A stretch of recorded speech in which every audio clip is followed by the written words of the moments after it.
Kalau kita bicara bajak laut topi jerami, ada dua nama yang selalu jadi perdebatan panas di antara penggemar, Roronoa Zoro dan Vinsmoke Sanji. Keduanya adalah tangan kanan Luffy, kekuatan tempur utama kru, dan seringkali bertindak sebagai polisi baik dan polisi jahat di kapal. Tapi, pernahkah kalian berpikir, siapa di antara mereka yang sebenarnya paling layak menyandang gelar tidak resmi sebagai wakil kapten bajak laut topi jerami? Pertanyaan ini bukan tentang siapa yang lebih kuat secara mentah, melainkan tentang kualitas kepemimpinan, loyalitas, peran di kru, dan bagaimana mereka melengkapi Luffy sebagai seorang kapten. Mari kita selami lebih dalam. Roronoa Zoro, sang tangan kanan sejati. Banyak penggemar akan langsung menunjuk Zoro sebagai wakil kapten.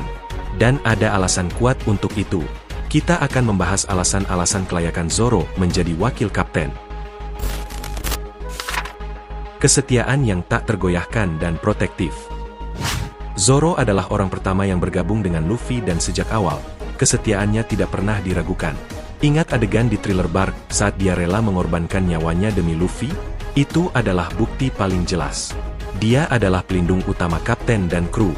Jika ada bahaya yang mengancam Luffy, Zoro adalah orang pertama yang berdiri di garis depan. Disiplin dan fokus pada tujuan. Berbeda dengan anggota kru lain yang mungkin kadang terdistraksi, Zoro sangat fokus pada tujuan dan ambisi Luffy. Dia jarang main-main dalam situasi serius.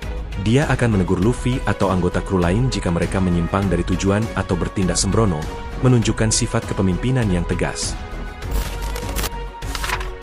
Kekuatan tempur utama. Sebagai ahli pedang terkuat di kru, kekuatan tempur Zoro tidak perlu diragukan lagi. Dia adalah jaminan kemenangan dalam pertarungan besar dan seringkali menghadapi musuh terkuat kedua setelah Luffy. Kemampuannya untuk bertarung dan menahan serangan mematikan sangat krusial. Memiliki pengertian mendalam tentang Luffy. Zoro memiliki pemahaman intuitif tentang Luffy dan mimpinya. Dia tahu bahwa Luffy perlu kebebasan untuk bertindak sebagai kapten, tetapi juga tahu kapan harus melangkah dan memberikan dukungan kritis. Dia adalah jangkar yang menahan Luffy agar tidak terlalu melenceng. Vinsmoke Sanji, sang pilar penopang yang tak terlihat. Tapi jangan lupakan Sanji meskipun sering terlihat flamboyan dan genit, perannya jauh lebih kompleks dari sekadar koki.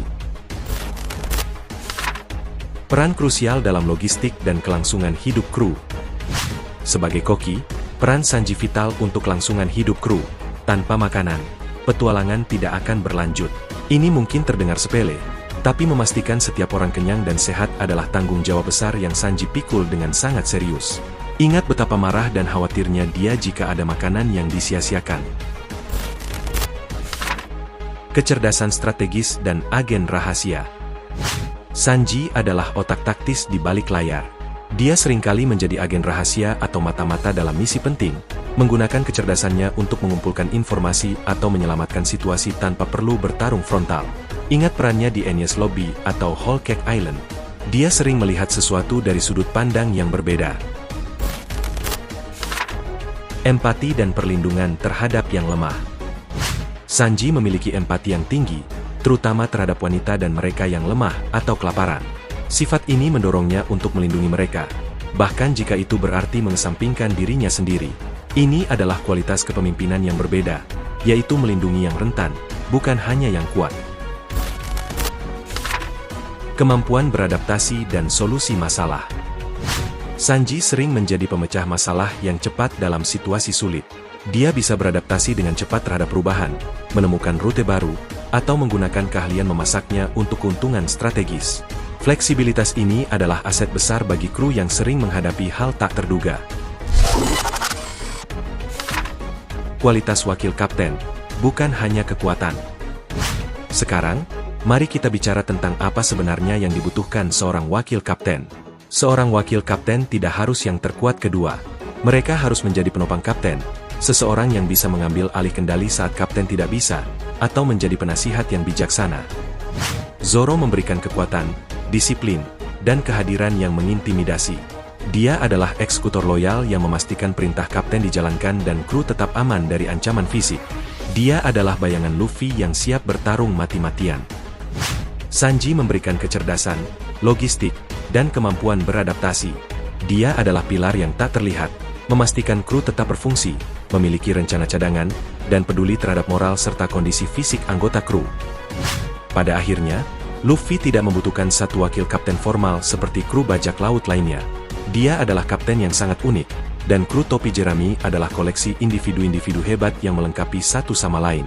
Zoro dan Sanji secara kolektif mengisi peran tangan kanan Luffy. Zoro adalah lengan kanan yang tangguh untuk bertarung dan menjaga stabilitas, sementara Sanji adalah lengan kiri yang cerdas dan suportif di balik layar. Mereka adalah dua sisi mata pedang yang sama, saling melengkapi dan membuat bajak laut topi jerami menjadi kru yang tak terkalahkan.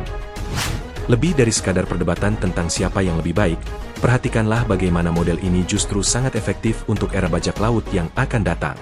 Di dunia yang semakin kacau dan unpredictable ini, memiliki satu wakil kapten mungkin terlalu rigid. Bajak laut topi jerami membutuhkan fleksibilitas, kekuatan di garis depan, dan kecerdasan di balik layar. Zoro dan Sanji, dengan segala perbedaan dan persaingan mereka, justru menciptakan sinergi yang sempurna. Mereka adalah dua sisi dari koin yang sama, mewakili dua aspek krusial yang dibutuhkan seorang calon raja bajak laut, kekuatan yang tak tergoyahkan dan kemampuan untuk beradaptasi serta bertahan dalam kondisi terberat sekalipun. Ini bukan tentang gelar, tapi tentang esensi peran mereka dalam mewujudkan impian paling besar di lautan. Melihat kembali semua poin yang sudah kita bahas mulai dari kesetiaan tanpa batas Zoro, hingga kecerdasan taktis Sanji menjadi jelas bahwa perdebatan tentang siapa yang lebih layak mungkin kurang tepat. Sebenarnya, kekuatan bajak laut topi jerami justru terletak pada sinergi unik antara keduanya yang melengkapi kepemimpinan non-ortodoks Luffy. Alih-alih satu wakil kapten formal, Luffy secara tidak langsung memiliki dua pilar yang memastikan kapalnya berlayar dengan aman di lautan yang paling berbahaya sekalipun. Mereka adalah representasi dari kekuatan mentah dan kecerdasan strategis yang saling menyeimbangkan, menciptakan fondasi kokoh bagi seorang kapten yang lebih memilih kebebasan. Di luar kekuatan tempur dan peran strategis, peran Zoro dan Sanji sebagai dua sayap Luffy juga sangat krusial dalam dimensi emosional dan perkembangan karakter di One Piece. Persaingan abadi mereka, yang seringkali kocak namun juga syarat respek, menambah dinamika unik di kru. Luffy, sebagai kapten yang cenderung polos dan berfokus pada kebebasan, membutuhkan karakter-karakter yang bisa menunjukkan spektrum emosi dan konflik internal yang lebih luas. Zoro, dengan tekad besinya, seringkali menjadi cerminan dari kegigihan Luffy dan pengingat akan beratnya impian Raja Bajak Laut. Sementara itu, Sanji, dengan empati dan kerentanan emosionalnya, terutama terhadap wanita dan yang lemah, menambahkan lapisan kemanusiaan dan kepedulian yang mendalam pada kru. Kedua karakter ini tidak hanya bertarung demi Luffy, tetapi juga tumbuh bersamanya, menghadapi trauma masa lalu dan memperkuat ikatan persahabatan mereka, yang pada akhirnya membuat cerita One Piece begitu menyentuh dan relatable bagi jutaan penggemar di seluruh dunia. Jadi, siapa yang lebih layak jadi wakil kapten? Mungkin pertanyaan itu sendiri adalah kesalahan. Keindahan bajak laut topi jerami terletak pada bagaimana setiap anggota, termasuk Zoro dan Sanji, membawa peran unik mereka ke dalam kru. Mereka bukan hanya bawahan Luffy, melainkan teman dan pilar yang menopang mimpinya. Alih-alih mencari satu wakil kapten, kita bisa melihat mereka berdua sebagai dua sayap Raja Bajak Laut yang akan datang. Luffy tidak bisa terbang tinggi tanpa kedua sayapnya ini. Bagaimana menurut kalian? Apakah kalian setuju? Atau punya argumen lain? Tuliskan pendapat kalian di kolom komentar di bawah. Jangan lupa like, share, dan subscribe.